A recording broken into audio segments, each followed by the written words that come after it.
जिस तरह से आपने ये हत्याकांड देखा, ठीक उसी तरह से फाफामऊ में 4 लोगों को मौत के घाट उतारा गया था। फाफामऊ में पूरे परिवार की हत्या के बाद पुलिस ने नामजद किए गए 11 में से 8 आरोपियों को गिरफ्तार कर लिया। लेकिन इससे ही बड़ा सवाल यह है कि मृतकों के गिरफ्तार हुए लोगों से पुराना विवाद चल रहा था और दोनों ही तरफ से मुकदमे किए गए थे, जिससे विवाद है। क्या वो खुद इन हत्याओं को करेगा, जबकि उसको भी ये पता है कि पुलिस उसे पहले ही पकड़ेगी। गंगापार इलाके में ही इसी तरह कई मर्डर हुए हैं, जिसमें पूरे के पूरे परिवार को मौत के घाट उतार दिया गया था, जिससे साफ है कि इस घटना के पीछे किसी घुमंतू गिरोह का हाथ भी हो सकता है। इस गिरोह की खास बात यह है कि ये हैवानियत से हत्याकांड को अंजाम देते हैं। राजनीतिक पार्टियां तो इस हत्याकांड की सीबीआई जांच की मांग कर रही हैं। गंगापार में इससे पहले भी सामूहिक हत्या हुई है और आप पुरानी रंजिश पे मुलजिम को गिरफ्तार कर रहे हो। आप बताओ, क्या मर्डर करने वाला पुरानी रंजिश वाला मर्डर करेगा? जो ऑलरेडी मुकदमों में वांछित चल रहा है, जिसके ऊपर पुरानी रंजिश है और वो जानता है कि यदि हम ऐसी कोई हरकत करेंगे तो हमें पुलिस सबसे पहले गिरफ्तार करेगी।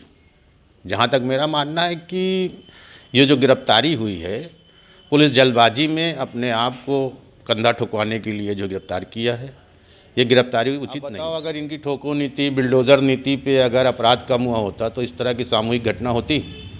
गंगापार में कई घटना ऐसी हुई हैं, एक दो घटना नहीं, कई घटना, दर्जनों घटना हुई है जो सामूहिक है और जिस पे हमेशा प्रशासन ने जो है पुरानी रंजिश में ही लोगों को गिरफ्तार किया है। और जहाँ तक मेरा मानना है कि ये जो घटना लोग कर रहे हैं, एक गैंग बना के कर रहे हैं और उन तक पुलिस नहीं पहुँच पा रही है, जबकि उनको ढूंढना चाहिए पुलिस प्रशासन को।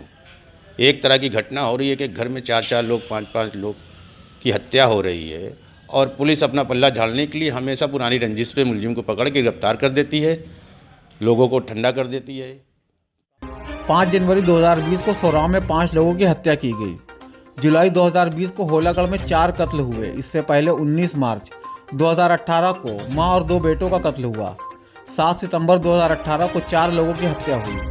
इसी तरह 2017 में 4 लोगों का कत्ल हुआ। इन सभी हत्याओं में कॉमन बात यह है कि सभी को चापर, कुल्हाड़ी, फरसे से वार करके मौत के घाट उतारा गया, जैसा कि घुमंतू गिरोह द्वारा की गई वारदातों में देखा गया है। घुमंतू गिरोह एक ऐसी जाति है जिनका पेशा ही क्राइम है। ये लोग रात के अंधेरे में सुनसान घरों में एक साथ हमला करते हैं और जो भी इनको दिखता उस पर ये इसी तरह से अनगिनत वार करके मौत की नींद सुला देते हैं। इनका मुख्य हथियार कुल्हाड़ी, फरसा या फिर लोहे का राड होता है। घुमंतू गिरोह के ये लोग चोरी करने जिस भी घर में घुसते हैं, उस परिवार के किसी भी सदस्य को जिंदा नहीं छोड़ते।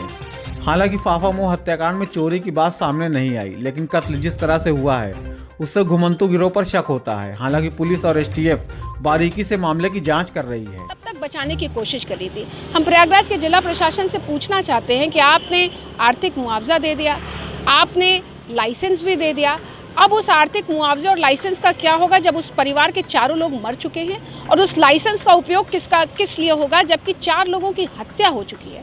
तो क्या इलाहाबाद का जिला प्रशासन इस बात के लिए इंतज़ार करता है कि हत्या हो जाए, घटना हो जाए और लोग मर जाएं, तो वो केवल अपनी जिम्मेदारी से पल्ला झाड़ने के लिए एक लोगों को लाइसेंस की कोई चीज़ पकड़ा देता है? सवाल इस बात का है कि पुलिस अपनी जिम्मेदारी कब तक? फाफामऊ में पति, पत्नी और बेटे के अलावा 17 साल की लड़की को भी मारा गया था। मारने से पहले लड़की के साथ गैंगरेप भी हुआ।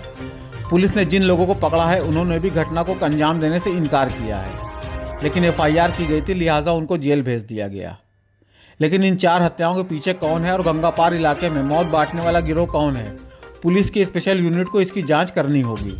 अभी तक पिछली वारदातों में जिनका विवाद पहले से रहा है वही लोग पकड़े गए, लेकिन हत्याओं का सिलसिला साल दर साल जारी है।